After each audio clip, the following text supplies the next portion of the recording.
Assalamualaikum warahmatullahi wabarakatuh. Perkenalkan, saya Griselda Brilian Yolanda dengan NIM 401230141 dari Ekonomi Syariah A.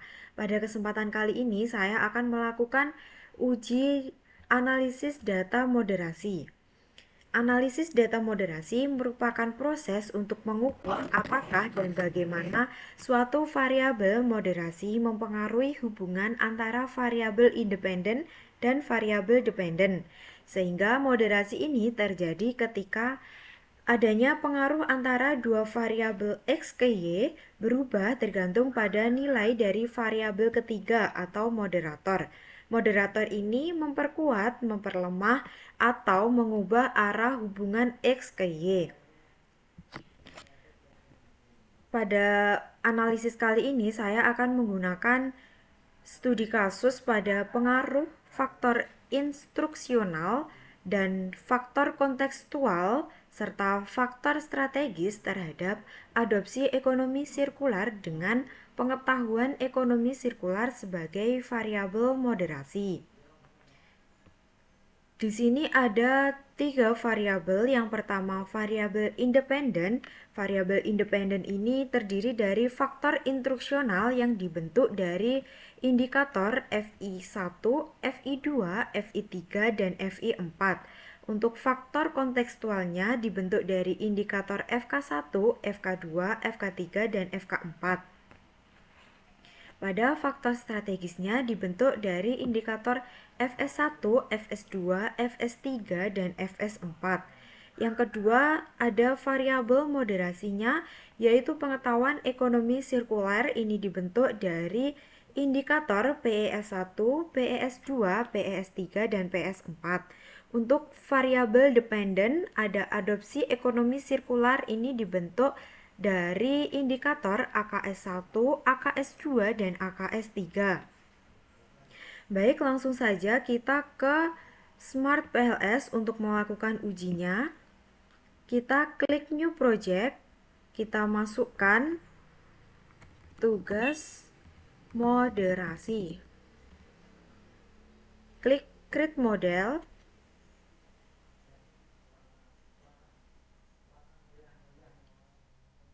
Kita klik Import Data File, pilih Sum Moderasi Fix.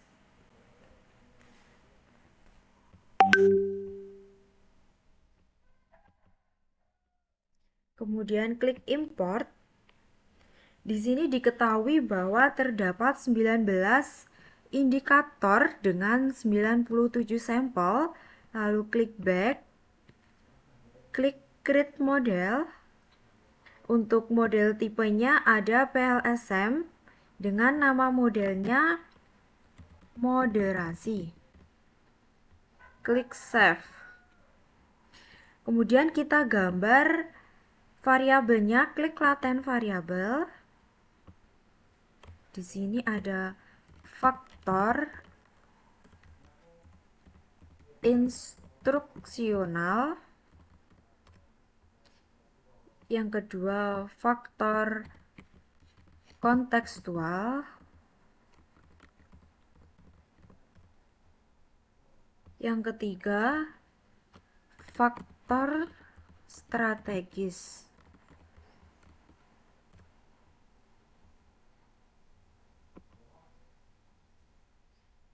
Di sini ada pengetahuan ekonomi sirkular. Di sini ada adopsi ekonomi sirkular. Kemudian untuk menghubungkan gambarnya, kita bisa klik Connect. Kemudian kita hubungkan faktor instruksional dengan adopsi ekonomi sirkular. Faktor kontekstual dengan adopsi ekonomi sirkular. Faktor strategis dengan adopsi ekonomi sirkular. Kemudian pengetahuan ekonomi sirkular sebagai yang memperkuat atau mempengaruhi variabel lainnya.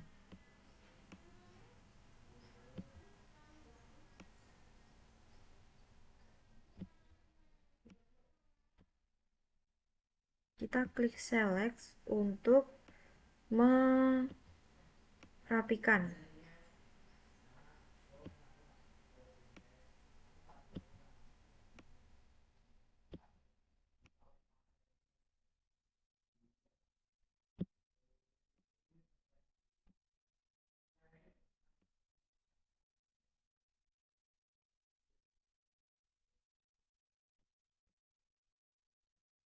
Setelah seperti ini, kita bisa masukkan indikator pembentuknya FI1 sampai 4 pada faktor instruksional, FK1 sampai FK4 pada faktor kontekstual, FS1 sampai 4 pada faktor strategis, PES1 sampai PES4 pada pengetahuan ekonomi sirkular, kemudian AS1 sampai AS3 pada adopsi ekonomi sirkular. Kita pindah indikatornya di sebelah kiri.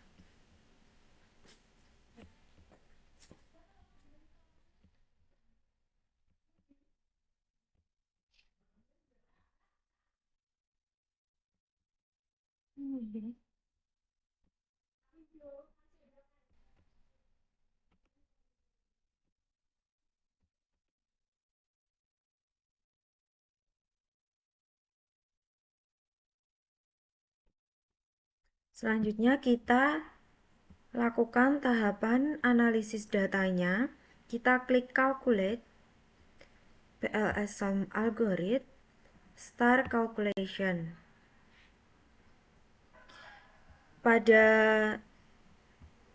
uji validitas konvergen ini diketahui bahwa terdapat output yang menunjukkan bahwa indikator konstruk memiliki nilai loading factor lebih dari 0,70 kecuali FI4 yang nilainya yaitu 0,669 menunjukkan bahwa FI4 ini tidak valid dan harus dihilangkan dari model. Untuk menghilangkannya kita klik edit, kita klik FI4 del, kemudian kita lakukan uji lagi PLS algorithm, start calculation. Nah, pada hasil output ini sudah menunjukkan bahwa semua lebih dari 0,7 sehingga menunjukkan bahwa dapat dilanjutkan pada analisis selanjutnya. Untuk selanjutnya kita uji validitas diskriminannya.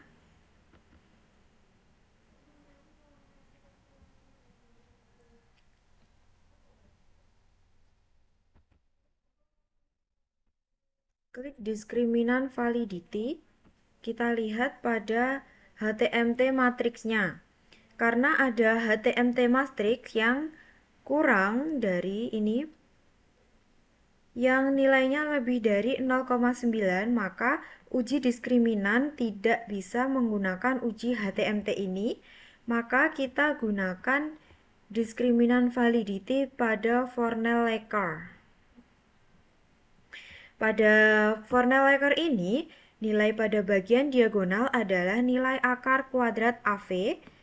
Nilai di bawah diagonal adalah korelasi antar konstruknya atau variabel. Nilai akar kuadrat AV tinggi dibandingkan nilai korelasi, sehingga dapat disimpulkan bahwa model valid karena memenuhi validitas diskriminan. Untuk selanjutnya bisa dilihat pada cross-loadingnya. AS1, AS2, AS3 yang dibaca di bagian sini, ini memiliki nilai lebih dari 0,7 sehingga ujinya terpenuhi. Untuk F1 sampai F3 dibaca di bagian sini dengan nilai lebih dari 0,7 sehingga ujinya terpenuhi. Begitu pula untuk variabel lainnya, cara membacanya sama. Kita lanjutkan, uji reliabilitasnya bisa dilihat pada konstruk reliability dan validity. Kita klik overview. Dilihat pada bagian ini, hasil uji validitas memenuhi bahwa semua variabel konstruk memiliki nilai Rossi lebih dari 0,7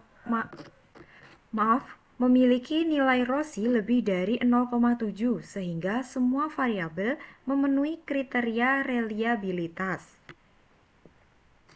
Kita lanjutkan pada uji selanjutnya, yaitu uji multikolinearitas. Kita klik kolinearitas statistik. Kita pilih pada outer modelis. Pada outer modelis ini, hasil uji menunjukkan bahwa semua indikator konstruk memiliki nilai VIF kurang dari 10 sehingga tidak terjadi multikolinearitas pada model. Kita lihat untuk inner modelisnya sama, sehingga kita lanjutkan pada mendefinisikan R-square. Kita klik R-square. Kita lihat pada bagian overview, R-square adopsi ekonomi sirkuler menunjukkan nilai 0,848 yang menunjukkan bahwa variabel konstruk, faktor instruksional, faktor kontekstual, faktor strategis, dan pengetahuan ekonomi sirkuler mampu menjelaskan variabilitas dari adopsi ekonomi sirkuler sebesar 0,848 dikali 100% sama dengan 84,8%, sehingga model ini kuat dan sisanya dipengaruhi oleh variabel konstruk lain di luar model. Selanjutnya kita lihat pada F-square-nya. Pada F-square yang kita lihat pada bagian ini, dilihat dari F-square size effect pada adopsi ekonomi sirkuler jika variabel faktor instruksional dari model adopsi ekonomi sirkuler maka akan memberikan dampak perubahan pada R-square sebesar 0,054 atau membuat nilai R-square menjadi berkurang 0,54. Ini akan memberikan efek kecil. Untuk variabel lainnya, cara membacanya sama. Selanjutnya kita lanjutkan pada pengujian quality index. Kita klik model fit. Ini model fit. Kita klik. Nah, pada bagian ini tidak ada yang memenuhi kriteria model fit, sehingga uji model fit ini tidak harus disesuaikan dalam hasil penelitian. Kita lanjutkan saja pada uji outer loading. Untuk uji outer loadingnya tidak ada di sini, jadi kita klik edit, kemudian calculate, bootstrapping, start calculation, kemudian kita klik outer loading. Nah, pada bagian ini hasil uji outer loading menunjukkan p-value kurang dari 0,5. Di sini dilihat kurang dari 0,5 dan disimpulkan bahwa indikator formatif ini valid.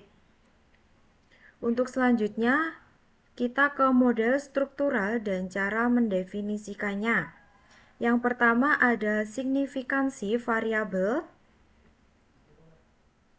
Kita klik path coefficient. Nah, pada path coefficient ini untuk faktor instruksional cara membacanya, untuk HO-nya faktor instruksional tidak berpengaruh signifikan terhadap adopsi ekonomi sirkular. HA-nya faktor instruksional berpengaruh signifikan terhadap adopsi ekonomi sirkuler, sehingga FI ke adopsi ekonomi sirkular ini memiliki nilai p-value 0,014 kurang dari 0,5, maka tolak H0 dan disimpulkan bahwa faktor instruksional berpengaruh signifikan terhadap adopsi ekonomi sirkuler. Nilai koefisien sebesar 0,100 untuk nilai koefisiennya yang dilihat bagian ini ya. Ini menunjukkan bahwa faktor instruksional memberikan pengaruh positif terhadap adopsi ekonomi sirkular. Meskipun pengaruh yang diberikan tersebut tidak signifikan, 0,100 menunjukkan bahwa ketika faktor instruksional baik, maka adopsi ekonomi sirkular akan menjadi baik pula. Lebih jauh, faktor instruksional dinaikkan satu satuan, maka adopsi ekonomi sirkuler naik 0,100 satuan dengan asumsi variabel lain tetap atau tidak berubah. Untuk variabel lain, cara membacanya sama, yang dilihat pada bagian p-value dan nilai koefisiennya di sini. Selanjutnya yaitu membaca interpretasi variabel moderasi. Ini yang dibaca pada bagian ini, pengetahuan ekonomi sirkuler dengan faktor instruksional ke adopsi ekonomi sirkuler, pengetahuan ekonomi sirkuler dengan faktor kontekstual ke adopsi ekonomi sirkuler, dan yang terakhir pengetahuan ekonomi sirkuler dengan faktor strategis ke adopsi ekonomi sirkular. Mungkin sekian yang dapat saya sampaikan. Apabila ada kurang lebihnya, saya mohon maaf. Wassalamualaikum warahmatullahi wabarakatuh.